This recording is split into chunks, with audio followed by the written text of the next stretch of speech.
August 1962, J.C.R. Licklider proposed a new but monumental idea: computers that could talk to one another. A simple idea, but one whose implications resulted in a world-changing network. The first message sent over the internet, which at this time was called the ARPANET, was sent from UCLA to Stanford in 1969. Their goal was just to try and find a way to make computing power more efficient. During this time, computers were basically huge machines, called mainframes, that sat in rooms of buildings doing nothing but handling one task at a time. The ARPANET planned to connect these mainframes, to create multiple streams of processing power to improve research. The idea of the internet at this point was for science. The first message sent was login, and it worked. Kinda. The computer at Stanford only received the L and the O before the system crashed. But it worked. And it changed everything.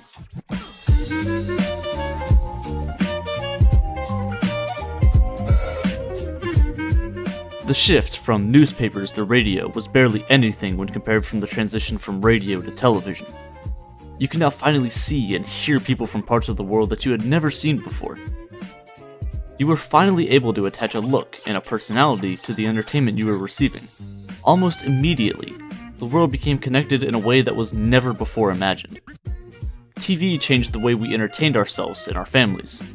However, the internet, as we know it, changed the world in ways that make the past 2,000 years of work and technological advancement look like baby steps.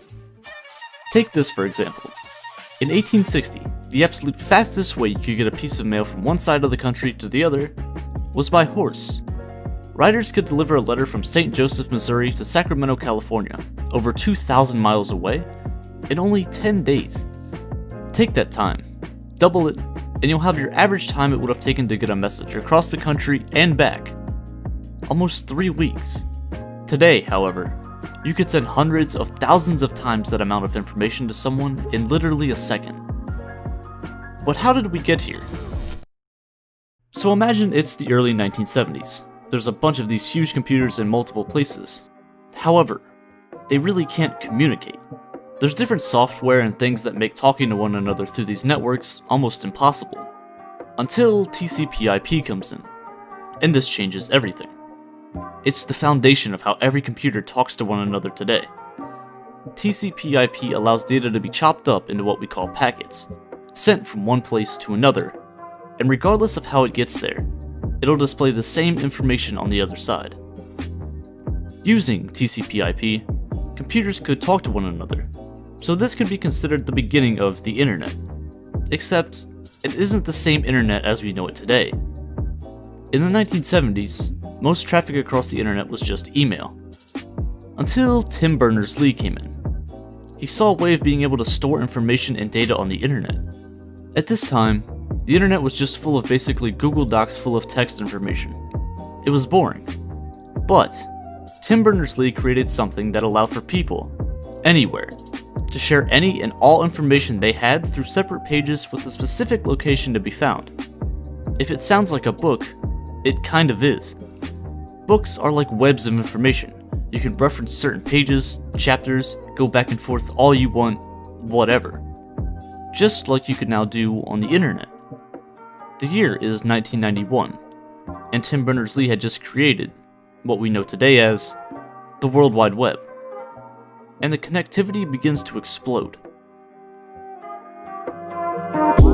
More and more things are being connected to the internet. Sure, there's millions of new people each year who gain access to the internet, but things that used to be average items are now being connected to the internet.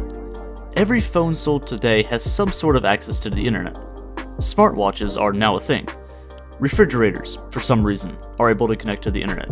So are washers, and dryers, and blenders. It's like, do you really need an app for that? But regardless, it makes life easier in many ways. For me, this video is kind of personal in a way. I'm making a video about how the internet changed everything. And for me, it really did. I wouldn't be in the position I am today without the internet, without the ability for me to communicate with you the way we do today. Without the far reaches of the internet, communication on this scale would be literally impossible. Every minute, 300 hours of footage is uploaded to YouTube. Over 500,000 Snapchats are sent. 500,000 Facebook comments posted. Every day, 600 million people use Instagram, with over 95 million photos posted. Every year, over $6 billion are spent just maintaining YouTube, the platform that supports hundreds of thousands of people's careers. And this is just one corner of the internet. Every year, the internet gets larger and larger as the amount of information increases drastically. Web traffic is at the highest it's ever been, and there's not much of a reason for it to slow down. The internet gives you a way of feeling at home with people from other parts of the world. News has also been impacted in a huge way. News spreads much, much faster. To be honest, I figure out most of my news on Twitter or YouTube before I see it on a traditional source of media. Again, the importance of information in the blink of an eye. The internet gave leverage to the spread of information. Traditional news sources needed time to get their stories out. For example, newspapers who wouldn't get some stories until days or weeks after they occurred, depending on the location. Today, you get first-hand views and stories from people who experience these events. Of course, not everything you see online is true, and with the internet getting better and better at faking things, it's hard to tell real from fake. In 2013, Facebook decided it wanted to give everyone in the world internet. In countries or places that didn't have the internet, Facebook would provide it. But Facebook's internet was a bit different. They only allowed access to Facebook, as well as a certain amount of hand-picked websites that they figured were worthy of access. The thing is, when asked, these people still said they didn't have access to the internet, but they had access to and spent hours on Facebook. To them, it seemed that the internet as we know it wasn't real, but Facebook was and is the internet. Nigeria was the first country to launch 80 pre-selected websites for free with Airtel Africa, the country's second largest mobile provider. Facebook was offering Nigerians, over 90 million people, the opportunity to access news, health information, and services for free. It sounds good, but it isn't. Seeing as how big the internet is, there's always someone or something trying to take it away from you. With the recent news about net neutrality votes, your internet use and freedom is at stake every time. This example with Facebook is exactly what net neutrality isn't. Facebook was choosing specific sites to allow access to, but as we know it today, the internet is a seemingly endless pool of weird and cool and confusing things. If there's something you want to find, someone, somewhere on the internet has it. But with this, it's restricted, and that is the beginning of the end of the internet as we know it. People complain and say that phones and computers and the internet has ruined us, that we don't actually talk to one another anymore. But this couldn't be further from the truth. I mean, anytime you see someone on their phone in public, there's an extremely high chance that all they're doing is connecting with other people. Text messages, Twitter, email, YouTube. We talk now more than ever, and much, much louder. The internet has literally almost connected you to any person you could think of. It takes only 3 to 4 people to connect you to any other person on the planet. Me, celebrities, the president, any YouTuber or streamer. Just 3 to 4 of the right people separate you from them. Freedom of speech and anonymity go hand in hand. You cannot have one without the other. The internet gives people a place to express their real thoughts, without fear of peer pressure or fear of being persecuted for saying the wrong thing. This has let people's true colors show, and it's not always sunshine and rainbows on the internet. Just like when television became popular, things that were previously never before seen now had light being shed on them. Take the Vietnam War for example. People could finally see the terrors of war and what was being done. It made things real, and that changed a lot. If we want something like the internet to work, something on that big of a scale, we have to leave it open to everyone, not restrict it. It's made us the most efficient we've ever been, but also made us the laziest we've ever been. Of course, with being connected to every person in the world, it comes with its downsides. Every day you see tons of people who put on a show for social media, seeing Instagram and other sites as a highlight reel. And that sucks. Here's why. It's not real. Yes, I see your new car. No, I don't care how much money you made last month. The internet has given everyone a voice, and now the majority of people use it to show off what they spent their last paycheck on. This has unfortunately given a false image of success to many people. With all the good opportunities that the internet provides, there's more people obsessed with looking successful as opposed to actually being successful. This is a good thing, actually. It exposes the people who fake it while promoting the people who succeed. Just as civilizations did tens of thousands of years ago, communities form. You form groups with like-minded people. But it's not all bad. The internet has given us connectivity, online shopping, research, social media, cloud storage, cultural exposure, viral content, just instant information about anything. There's so much stuff on the internet. Most of it you don't even know exists. The more you use, the better you understand the impact it has. If you want something, whether it be a service or product, legal or illegal, moral or unethical, the internet has it.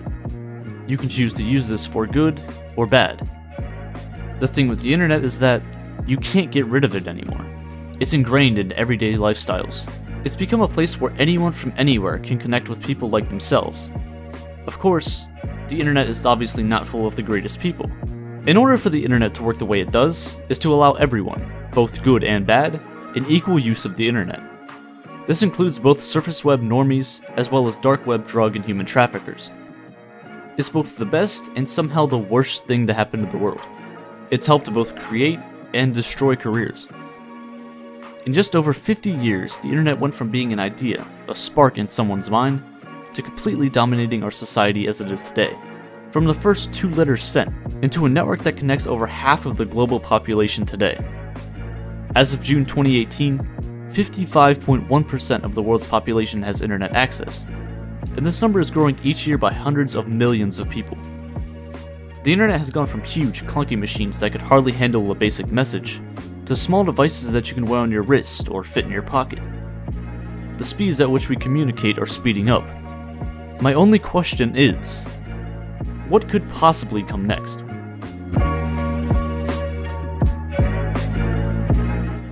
Learning new things has become easier than ever. You can take online high school, college, university, or just learn new things on your own time through YouTube and other websites.